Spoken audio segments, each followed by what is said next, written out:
por la 103.3 FM y tele13radio.cl. Ya estamos de vuelta, 6 en punto de la tarde. Y ya estamos de vuelta en Conexión Tele 13 y le damos la bienvenida a Paula Comandari. Hola, ¿cómo están? ¿Qué tal, Muy Paula? buenas Bienvenida. tardes a todos los que nos escuchan. ¿Cómo están? Bien, pues. ¿Lo pasaste bien? Estuvo muy bueno, muy descansado, muy aprovechado, la verdad. ¿Ustedes Justo qué y tal? necesario. Muy Sí. bien. Estamos sin depresión postparty. Estamos felices porque lo pasamos bien. Sí, exactamente. Partimos renovados esta Exactamente. semana. Ya, y harta noticia para comentar este lunes, así que vamos a revisarlas. En Conexión Tele 13, la noticia del día con Paula Comandari. Cómo no, la noticia del día es el plan de reconstrucción nacional porque de alguna manera se reactiva la conversación en el Congreso. La iniciativa retomó su debate en la Comisión de Hacienda de la Cámara de Diputados en una sesión marcada por cuestionamientos de la oposición por la dificultad para hacerle preguntas al ministro de Hacienda, Jorge Quirós. Ya les voy a comentar esos detalles. El presidente de la instancia, el diputado del Partido Republicano Agustín Romero, dio por finalizada la reunión, pese a que aún quedaban parlamentarios con preguntas para el jefe de la billetera fiscal. Aquí hay una cosa estratégica por parte del oficialismo. Todo esto generó un tenso intercambio con el representante del Partido Socialista, Daniel Manucheri, que entró a la sesión y que cuestionó duramente a Romero por la conducción de la sesión.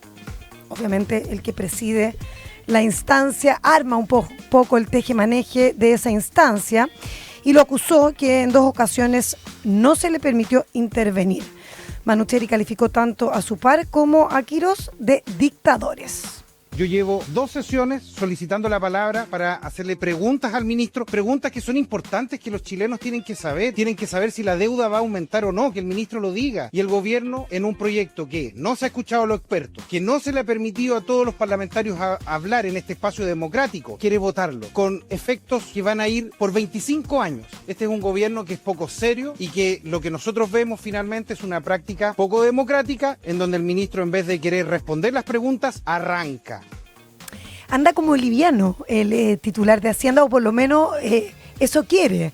Pues se acuerdan ustedes que tuvo este impasse con el ministro de Vivienda, Iván Poduje, pero como que de alguna manera puso paño frío a esto que le interpelaba el titular de Vivienda, y ahora él asegura que no sintió que hubo un ambiente tenso en la Comisión de Hacienda y descartó que haya salido molesto de esta instancia, afirmando que contestó todas las preguntas que se le hicieron en el tiempo previsto. Nuestra posición es que las urgencias que tenemos hoy día son enormes. 900.000 desempleados, 33.000 empleos destruidos formales, una situación de déficit galopante que vamos a tener que ver cómo lo controlamos, y todo eso con un precio del cobre $6 la libra. Necesitamos salir creciendo más. Aquí se sale hacia adelante, se sale jugando hacia adelante, se sale con crecimiento, y este proyecto de ley es un proyecto que busca el crecimiento y busca el empleo. Más temprano, la bancada que agrupa a diputados de la Democracia Cristiana, la Federación Regionalista Verde Social y también la de Independientes llegó a Palacio para reunirse con el titular de Hacienda, Jorge Quirós, y del Interior, Claudio Alvarado. A ese encuentro, los parlamentarios llevaron una especie de petitorio de 4 ejes en el que proponen una reforma tributaria progresiva. El presidente de la DC, Álvaro Ortiz, detalló que están solicitando disminuir la reducción del impuesto corporativo, pero más cercana a la propuesta de Mario Marcel en el gobierno pasado, y dijo que lo importante era, sí, reducir impuestos, pero del 27 al 25%, no al 23%, como plantea el Ejecutivo. Fuimos capaces de intervenir, de hacerle nuestras propuestas, y queremos agradecer la buena disposición al diálogo que ha mostrado en todo momento el ministro Alvarado, que ha mostrado también el ministro de Sexpress, hoy en este encuentro por primera vez con toda la bancada del ministro de Hacienda, quien también se mostró muy atento a las propuestas que nosotros hemos presentado. Claro, como que a Daniel Manucheri no le quiso contestar, pero tiene ahí una explicación, que es que de alguna manera ellos no pertenecen a la Comisión de Hacienda y que había poco tiempo para la respuesta. Sí, pues si el ministro le dicen que no puede seguir hablando porque se acabó la sesión, tiene que acatar nomás. Tiene y que ahí cumplir, claro. está en el Poder Legislativo. Y como decíamos la semana pasada, en el fondo se reactiva la conversación en la Comisión de Hacienda de la Cámara, porque la semana pasada había sido distrital. Entonces, sabemos que hoy va a haber mucho ruido en esa mesa de conversación. Compareció el ministro de Hacienda. Claro, la estrategia, lo que me dicen altas fuentes, es que mejor responder de forma general, no entrar mucho al detalle técnico, porque de alguna manera el gobierno ya tiene asegurados los votos. Recordemos que la Comisión de Hacienda la componen 13 parlamentarios y ellos tienen 8 a favor, o sea, tienen 8 que son oficialistas, por lo tanto, tienen la mayoría en esa comisión, más el representante del Partido de la Gente, que me dicen que está bastante alineado. O sea, esto podría terminar como un 8-4, ¿ya? Si es que uno lo ve así, 8-5. Y lo que me dicen es que entonces no hay que entrar como en el detalle, en lo que causa más ruido y más polémica, sino que hablar de manera general, como les digo, para que esto sea aprobado, que están los votos para aprobar en lo general, uno nunca sabe, por supuesto, en la comisión. Y todo el detalle que se entre a discutir en el Senado. O sea, se podría votar el jueves, es lo que están craneando ahora. Ahí se queja la oposición, por ejemplo. Hay que recordar que de la Comisión de Hacienda se quedó fuera el PS. Claro. Entonces, el diputado Daniel Manucheri no es parte de la comisión, pero va a todas las sesiones y pide la palabra y quiere hacer preguntas y por eso se queja hoy día, porque dice, van demasiado rápido. Claro. Van demasiado rápido y no están permitiendo que, dice, es segunda vez que yo vengo en que está el ministro Quirós y no me dejan preguntarle. Y entonces ahí se armó el escándalo porque empezó a decir que eran unos dictadores, y claro, y el oficialismo, como tiene mayoría, bueno, va tratando de sacar rapidito. Ese es el objetivo que tienen para poder terminar votando el jueves. Claro, choque de posturas, básicamente, porque hay una crítica muy fuerte sobre la rapidez de la tramitación, pero esa es la idea del oficialismo, o sea, tramitar por lo menos lo general rápidamente para poder meterse en los detalles y en la discusión fina ya también en el Senado. O sea, yo creo que ahí se va a venir la discusión más áspera. Quieren sacarlo de acá, de la Cámara, o sea, ya pasado por las comisiones y por la sala, el 20 de mayo. Bien rápido y la ilusión es sacarlo todo, tener algo que mostrar para la cuenta pública del presidente de la República. El 1 de junio, así sí, es. Los tiempos apremian y va a depender de la muñeca política y de cuánto acelerador le colocan o cuántas dificultades le coloca también la oposición luego en la tramitación ya más en particular, más en los detalles, si empiezan a llenarlo de indicaciones y cosas así para que se vean y se revisen, etcétera. Bueno, yo creo que el momento más complejo de la discusión parlamentaria, ya habiendo momentos más o menos complejos, yo creo que están por venir. O sea, si Manucheri está así aquí no siendo parte de la comisión y estando allí, ya me imagino luego lo que va a provocar también en la sala.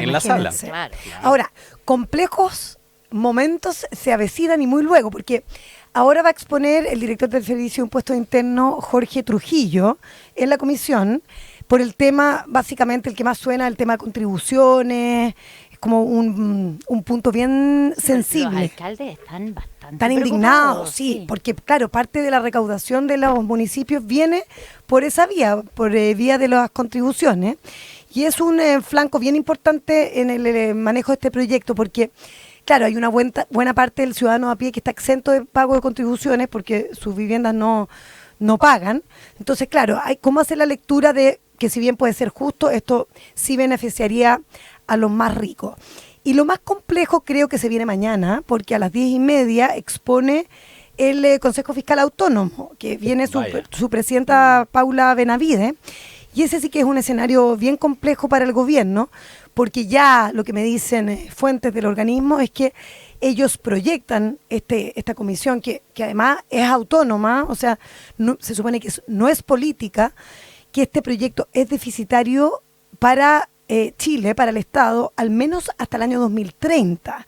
Entonces, de alguna manera se instala esta tensión entre el impulso político y la sostenibilidad fiscal, o sea, cómo se compensa. El tema de las compensaciones aquí va a ser súper fuerte, porque hay una discusión, mira, yo te diría que la mayor parte de los economistas te dicen que con crecimiento tú no logras compensar. Hay algunos que, por ejemplo, han señalado, como Felipe Larraín, lo escuchaba más temprano, él decía que vía crecimiento, pero también bajando el gasto fiscal, se podría tener una especie de compensación, pero lo que más se ha insistido, lo insistió Mario Marcel en entrevista aquí también con Iván Valenzuela la semana pasada, es que no se puede hacer solamente con crecimiento y que de hecho él, que proponía una baja tributaria para las empresas, ¿verdad?, del 27 al 24%, que se llegó a ese acuerdo en algún momento, sí establecía compensaciones bien fuertes como para poder dejar al Estado en un buen pie respecto a ese ajuste fiscal. Es bien interesante lo que pueda decir, pero puedo estar equivocado, pero tampoco es tan extraño, porque en el mismo documento y en los detalles del documento, los cruces que se hacen reconocen que se demora mucho, que esto no es inmediato y que se demora mucho la compensación versus lo que ingresa. Entonces un horizonte del 2030 parece no tan fuera de la realidad. Ahora va a ser interesante cómo tú capitalizas aquello, porque la Comisión para el Mercado Financiero y sus opiniones fueron de mucho peso para la oposición. No, el Consejo Fiscal Autónomo. Sí. Sí, el Consejo Fiscal Autónomo. La Comisión de Mercado Financiero. Ya, que estoy pensando en azul azul. Sí. Sí. Fueron muy importantes en toda la discusión que se dio en la anterior administración respecto de sus cálculos y sus proyecciones, ¿no es verdad? Y decía, pero si mire, si esta entidad que es autónoma les decía y les reiteró. Entonces, ahora que yo soy el titular, si me vienen a hacer una proyección o cálculo, no va a salir diciendo que el mensajero está equivocado, si antes al mensajero le encontraba toda la razón. Todo. Acuérdense que hubo una pelea súper importante entre el ex titular de Hacienda, Mario Marcel, y el Consejo Fiscal Autónomo respecto del déficit fiscal. Entonces, claro, es bueno ese punto, porque este consejo tiene miembros, consejeros de distintas sensibilidades políticas y de alguna manera se supone velan por el Estado más allá de los gobiernos, ¿no? Entonces, lo que vaya a decir mañana el Consejo Fiscal Autónomo en la comisión va a ser re importante. Oye, y solo un minuto me desvío de lo que está pasando en el Congreso, porque a nivel gobierno siguen pasando cosas. Hoy día hubo comité político en que están organizando todas estas negociaciones y estaba el senador Arturo Esquella, que volvió, o sea, como que estaba Alejandro Razabal, el jefe del segundo piso, y ahí volvió a salir el tema.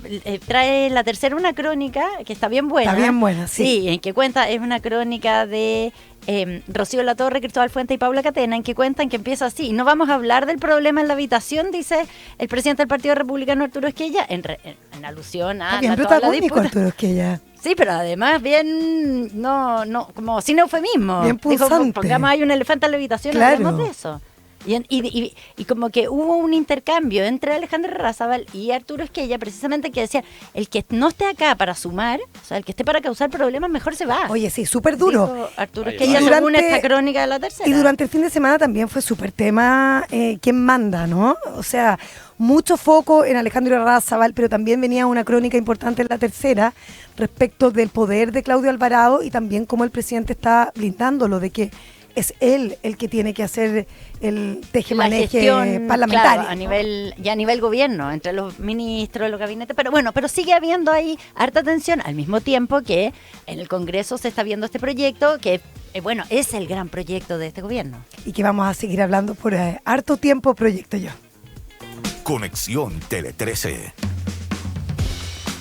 Este lunes se desarrolló la primera jornada de formalización contra el exdiputado Joaquín Lavín León, a quien el Ministerio Público imputa delitos de fraude al fisco, tráfico de influencia, falsificación y uso de instrumento privado mercantil. La audiencia se va a retomar mañana a las 9. Está Asunción Chasman para contarnos aquí. Buenas tardes. Muy buenas tardes. Según la investigación de la Fiscalía Metropolitana Oriente, el ex militante de la UDI habría rendido ante la Cámara de Diputados y ante el Servicio Electoral facturas ideológicamente falsas por cerca de 104 millones de pesos. Los documentos estaban a nombre de la imprenta MMG, de propiedad de Juan Silva Morales, y de la empresa Modo 74 S.p.A. vinculada a Felipe Vázquez. Ambos también figuran como imputados en la causa junto al ex asesor Arnaldo Domínguez.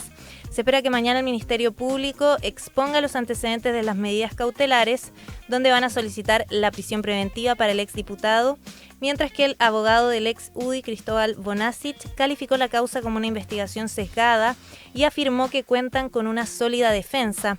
Al término de la primera jornada de audiencia, el ex parlamentario apuntó contra el trabajo de la Fiscalía y adelantó que este proceso será muy largo. Estoy muy tranquilo, es un poco lo que esperábamos también que iban a decir, yo lo he dicho en otras oportunidades. El Ministerio Público ha hecho un esfuerzo importante en crear una causa, en crear delitos, y espero nomás que el juez escuche, como escuchó la Fiscalía, escuche la defensa y tome la decisión que corresponde. Solo espero que haya justicia. Ya. Adelante que esto va a ser largo, está optimista, que va a demostrar su inocencia. Bueno, pero todas estas cosas siempre son cuestiones que se dicen más altisonantemente por parte de los afectados cuando enfrentan problemas judiciales como este. Sin ir más lejos, los actores más o menos son los mismos de la parte 1 de esta historia que afectaba o sigue afectando todavía a su esposa, ¿no? La exalcaldesa de Maipú, donde el abogado es el mismo. Pero es que, no, es que eso a mí me sorprendió porque ese abogado renunció o dejó de ser el abogado de Katy Barriga. Y yo dije... Y de repente apareció, y después apareció en el caso claro, de Joaquín pero hizo Lavín, toda ¿no? la primera parte. Claro. Parte. Entonces, bueno, porque conoce bien el caso, yo creo que tiene una lógica, ¿no? Para que tenga antecedentes al respecto. No sé si tendrá otra lectura. En fin, lo que sí ocurre es que las imputaciones de la Fiscalía son de bastante gravedad. Recordemos que él ya no es parlamentario, aunque el fuero igual lo había perdido, pero no se presentó a las elecciones ahora, a reelección ni nada, entonces por lo tanto tampoco le habría servido pues, si hubiese estado en ejercicio. Claro, pero igual hubo que desaforarlo. Pero igual hubo que desaforarlo, porque fue casi al final de su carrera parlamentaria. Ahora tiene que enfrentar esta situación en donde están mezclados esto de la rendición de los gastos parlamentarios y también de la influencia que ejercía sobre el municipio, en donde la participación de otros funcionarios públicos para esas labores es la que está allí en el centro y que podría incluso en la investigación abarcar tiempo más pretérito, es decir, venir de antes incluso, otras campañas. De otras campañas, sí, porque, remitiéndose hasta atrás. Sí, porque según la Fiscalía, 7 funcionarios públicos estuvieron haciendo campañas para él, para la UDI y para la propia Katy Barriga, su señora, pero mientras eran pagados por el Congreso, por las asignaciones de él como diputado. Eso es lo que dice la Fiscalía. Así es. Y la Fiscalía dice que además tiene muchos antecedentes, o sea, como que ha sido una investigación muy robusta y que tienen como probar, dicen desde el Ministerio Público, el fraude al fisco, el tráfico de influencia y la falsificación de documentos, y por lo mismo van a pedir... Igual la Fiscalía siempre dice eso. Sí, siempre pero... tienen un caso muy robusto. Pero en este caso, fíjate que por las conversaciones que yo he tenido, ¿ya? Es como que pareciera ser que están muy, muy tranquilos al respecto y que por lo mismo van a pedir, prisión preventiva. Directamente. Y son hartas cosas. También esta plataforma Social Task, que se supone que era para fines parlamentarios, para la labor legislativa, y lo que la Fiscalía dice es que era un sistema, que era como una plataforma con fines electorales. Ahora, lo que es interesante, ¿saben qué juez ve esta causa? A ver. ¿Quién es? El juez Daniel Urrutia. Una de las figuras ¿cómo olvidarlo? más polémicas, que más da que hablar del Poder Judicial, debido a sus fallos, que tienen un fuerte enfoque en derechos humanos, sus posturas críticas. Es un juez que, digámoslo, no se ha guardado sus opiniones con respecto a distintos temas, por ejemplo, durante el estallido, y es un juez que es considerado garantista. Vamos a ver si es garantista en este caso. Y lo otro interesante... Porque la Fiscalía está pidiendo prisión preventiva, ¿no? Sí, está pidiendo prisión preventiva para Lavín Jr. Ahora, lo que llama la atención también, o que, bueno, es un hecho de la causa, es que Joaquín Lavín estaba bien distanciado de la UDI. Entonces, tampoco ha tenido mucho apoyo partidista. Se la ha visto bien solo, ¿no? Sí, no, o sea, como el partido... No ha aparecido acá. Es que bueno, él acuérdate que votó varias veces desligado de la UDI, o sea, no hay mayor lealtad ahí, porque antes él ya se había desalineado fuertemente con el partido de su padre, ¿no? Conexión Tele 13. Y luego de su audiencia de reformalización, sigamos hablando de tribunales, el abogado Luis Hermosilla se mantuvo con arresto domiciliario nocturno tras la querella presentada por el Servicio de Impuestos Internos, quien lo acusa de un perjuicio fiscal de más de 500 millones de pesos entre el 2018 y 2019, monto que hoy equivale a más de 800 millones. El fiscal de alta complejidad Oriente, Juan Pablo Araya, apoyó la imputación realizada por el Servicio de Impuestos Internos, pues según el persecutor, la declaración de Hermosilla entre 2018 y 2019 no contenía errores, sino que era maliciosamente falsa y debido a la elevada suma de dinero, 551 millones de pesos de la época, no era una equivocación casual. Por su parte, Luis Hermosilla, principal imputado del caso Audio, indicó que el Servicio de Impuestos Internos comete un grave error con su querella, pues no todos los ingresos de sus cuentas corrientes corresponden a renta. El abogado afirmó que hay préstamos, dineros de terceros y deudas, por lo que la acción judicial le causó asombro. Me parece que esta es una audiencia casi de mero trámite. Yo sabía que se iba a producir hace tiempo. Como en todas las causas a las cuales yo estoy sometido, he colaborado con la Fiscalía, he entregado todos los antecedentes. Desde el día 1 abrí mis cuentas bancarias, todas mis cuentas bancarias, y presté declaración detallada hace tiempo ya sobre esta causa, que lo único que me sorprende es que el servicio llega en el último momento, ¿no? Esta querella se presentó al final, cuando ya se había cerrado la causa principal. Ya, entonces tenemos a Luis Hermosilla, el protagonista del caso Audio, pero esta es una causa distinta. Esta es una querella que presentó el Servicio de Impuestos Internos.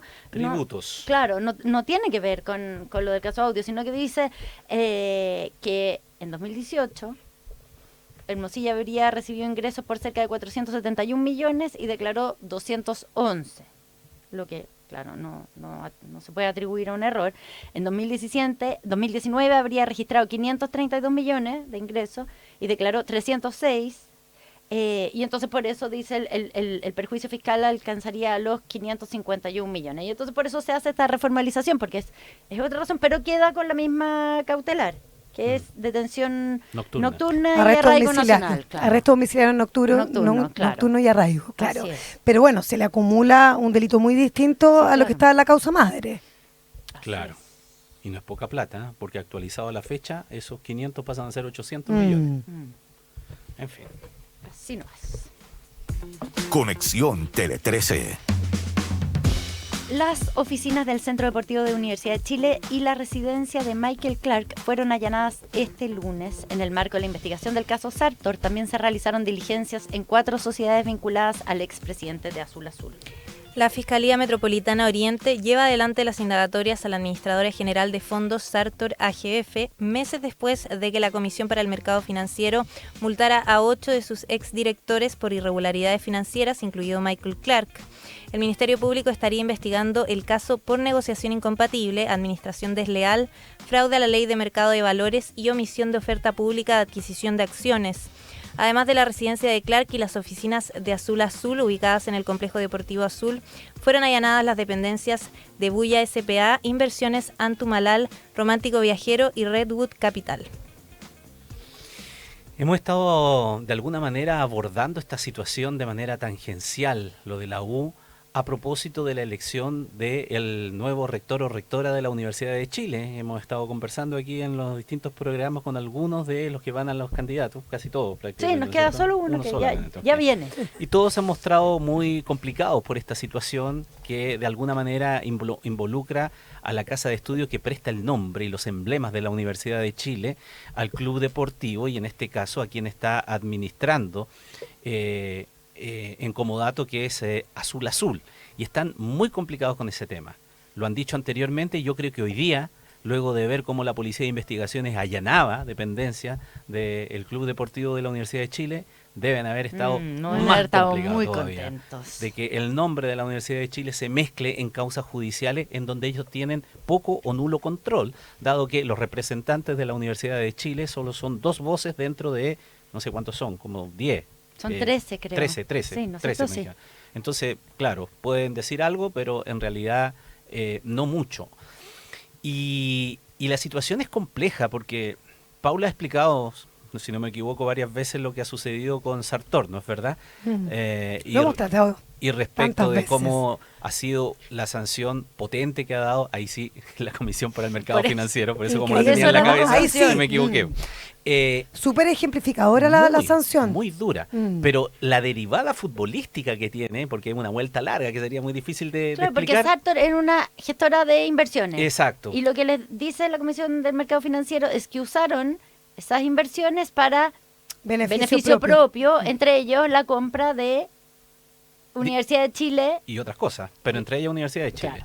Claro. O sea, que utilizaron eso, ese fue el mecanismo, un En fondo, el fondo, por ahí. en el fondo, para decirlo en términos sencillos, y me corrige si estoy equivocado, pero para que se entienda fácil, compraron a la U sin que los inversionistas hubiesen sabido que estaban Claro. comprando la U, Exacto. porque era plata de otro lado. No, y además con todo el desfalco que ha habido en la propia administradora, claro, hay una cantidad de afectados, inversionistas, que tenían sus platas ahí que hoy no hay manera de devolvérsela. O sea, están súper complicados un montón de gente que de alguna manera confió en esta institución y que, claro, se utilizaron todos esos recursos.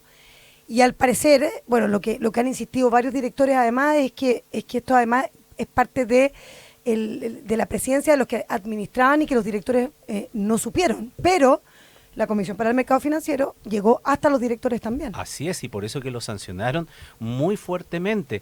El delito muy grave que se comete de las acusaciones es que ellos entregaron información falsa. Para disfrazar, ocultar los eventuales riesgos crediticios que tenían, y de esa manera se perjudicó a quienes entregaron la plata a estos fondos pensando que estaban haciendo un gran negocio, que lo estaban colocando en algo que iba a rentabilizar muchísimo y que en realidad terminaron en otros lados sin que ellos supieran. Y en el caso de Clark, adicionalmente, que es uno directivo de Sartor, pero que se transformó luego en el presidente de la Exacto. Universidad de Chile, también hizo una compra de acciones sin hacer una oferta pública, que también le cae sobre aquello, y es muy complejo. En la U están súper complicados por esta situación, en la U Club Deportivo Claro. y en la U Casa de Estudios. Porque además es un tema que está muy lejos de terminar, entonces va a seguir penando mucho tiempo. No, y además que en este allanamiento fueron a buscar o fueron a fiscalizar a trabajadores del club. 15 trabajadores del club fueron fiscalizados, además se tomaron fotografías, se solicitaron pendrive, notebooks, entonces igual es una situación más que desagradable. Casi interrogaron al Chuncho. Eso no me faltó. Mal chico. Eso no me faltó. Conexión Tele 13. Ya, y esto es preocupante y inédito también podríamos decir, porque el crucero afectado por hantavirus podría desembarcar en las Islas Canarias ante la negativa de Cabo Verde. Sí, a los 3 miembros de la tripulación fallecidos se suman 2 con síntomas respiratorios agudos que requieren atención médica urgente. Se trata de un navío, un crucero que partió de Argentina y que se han detectado ya 6 casos de hantavirus, 3 fallecidos a bordo de la nave. La compañía Ocean Wide Expeditions, con sede en Países Bajos, indicó que actualmente realizan los preparativos para una posible repatriación médica, y además señalaron que a bordo del crucero se están aplicando estrictas medidas de precaución como aislamiento, protocolos de higiene y seguimiento médico. La OMS informó que el hantavirus puede transmitirse de una persona a otra y provocar enfermedades respiratorias graves, mientras que la empresa neerlandesa indicó que son 149 las personas que están en el buque MV Ondius, de 23 nacionalidades diferentes. El crucero zarpó desde Argentina el pasado 20 de marzo y presentaba escalas en las islas de Georgia del Sur y Santa Elena. ¡Qué pesadilla! Oye, No sé, es que además que como que horrible para el tengo van que ahí. decir que a mí se me había olvidado hasta adelanta. O sea, como que no es algo que estaba muy en la agenda y ya está vivo y coleando, nunca mejor dicho. Pero ellos parten, este crucero parte de Ushuaia Así es. y bueno, pasan los días, van subiendo y se empiezan a enfermar. Hay un primer enfermo que muere, después ahora ya son Qué horror. 2 personas más las que han muerto, otras 3 que están con síntomas. Solamente la primera persona es la única que como que oficialmente se le ha diagnosticado ANTA, y no los quieren dejar En Cabo Verde, en salir, Cabo Verde. desembarcar. no los quieren dejar desembarcar. Ahora el ANTA Sí, se supone que se puede transmitir persona a persona, pero muy es muy excepcional, raro. muy excepcional. Es muy raro. Es muy Ya, excepcional. pero ¿cuántos se contagiaron en este No, pero se crucero? tiene que, eso es lo que no se sabe, que pero no se sabe el tiene que haber origen. bajado en alguna parte. Porque hay dos teorías que hay. Que ellos se pudiesen haber contagiado en Ushuaia, Ujú. ¿ya? En tierra. Claro. ¿Ya? Porque además el modo de contagio, recordemos que no es el vector, por decirlo de alguna manera, es el ratón colilargo, que es un ratón silvestre, que tampoco está en la ciudad, no es el que tienes en la casa, habitualmente, que anda dando No, vuelta por anda allí. en lugares como solitarios. Por eso que es de bosque, es de cabañas que Exacto. están abandonadas, que no hay luz, que hay mucho polvo, porque son las fecas, los excrementos que tú lo tienes que Tú lo inhalar inhalas para y te poder enfermas. enfermarte. Entonces, mucho cuando se ha dado aquí en Chile, los casos que se han reportado han sido de personas que han estado haciendo labores de limpieza, Que probablemente, trabajadores claro, estuvieron forestales, ahí. que abrieron Como verano, llegan a la cabaña Exacto. que no estaba ventilada, Exacto. llegan y entran. Por eso hay Eso. que aprovechar estos fines de semana largos, hay que acordarse Y que hay cuando que uno llega a un ventilar, lugar hay que ventilar, mascarilla. lugares muy encerrados, hay Ya, que tener limpiar. cuidado. Se muere al tiro con la luz y con la ventilación. ¡Pum! Eso no soporta la luz ni el sol, la luz ni el aire, ni la ventilación. Entonces, ¿cómo un ratón silvestre pudo haber llegado a la nave? Eso es, si se infectaron arriba de la nave o se infectaron afuera de la nave antes de abordar. Luego, si se infectaron los 6 que están, se infectaron todos en el mismo lugar, compartieron junto una Claro, sería expedición, por interesante ejemplo. saber eso, que si se conocen Creo entre que sí. se O- ha dado poco detalle. O uno de ellos se infectó afuera, entendiendo que no andan con el ratón adentro de la nave, por decirlo de alguna Claro. manera, y subió infectado e infectó a los otros. Pero eso es complicado, Lo que se debería supone. ser muy complejo porque hay una sola cepa que se llama la cepa Andes, que se da en Esa, Chile y en Argentina, que provoca esta cuestión, pero es de un contacto Súper estrecho, íntimo. íntimo. Ya, por eso es tan raro que hayan Pero- tantos contagiados. pero lo que a pasa no es ser que- de que hayan Pero estado que, en un mismo lugar mira, antes. el recorrido era Ushuaia, después se supone que pasan por la costa antártica Así es. Claro. y después varias islas.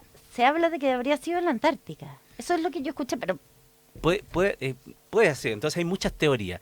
Ahora, ¿por qué es importante esto? Y es dramático, si de repente parece de película de terror. no, imagínate. Porque el primer fallecido se sintió mal cuando ya estaba navegando en el Atlántico. Fallece, ¿ya? Cuando llega a la isla Santa Elena. Ahí desembarcan al fallecido, mejor dicho, al enfermo que fallece allí. Ya. Porque no sabían qué cosa era. La de Napoleón. A ese le hicieron, Ya. a ese le hicieron el test de laboratorio y el único confirmado oficialmente como tal Con porque, anta. porque el diagnóstico aquel. Baja su mujer sin síntomas. Baja también allí para asistir a su... y ahí se enferma. Y su mujer comienza a hacer los trámites para volver. Son holandeses, o mejor dicho, de Países Bajos. Ujú. Ella va a tomar un avión de vuelta a su país para hacer todos los trámites y en el aeropuerto se siente mal. No puede salir y muere. ¿Ya? Muere ¡Qué la horror! esposa. Y otro pasajero, después que salen de Santa Elena, rumbo a otro lugar, en el trayecto presenta también síntomas. Y otros 6 más. Y uno nuevamente fallece ahora a bordo de la nave, que todavía está arriba a bordo de la nave, porque tampoco lo dejan bajar. El cuerpo. Imagínate el viaje de horror. Uf. Toda esa gente que además no la dejan desembarcar, van a ver si ni las Canarias lo reciben. No, sí, es muy- O sea, Asustado. cómo unas lindas vacaciones se pueden transformar en una tragedia, básicamente. Tal cual.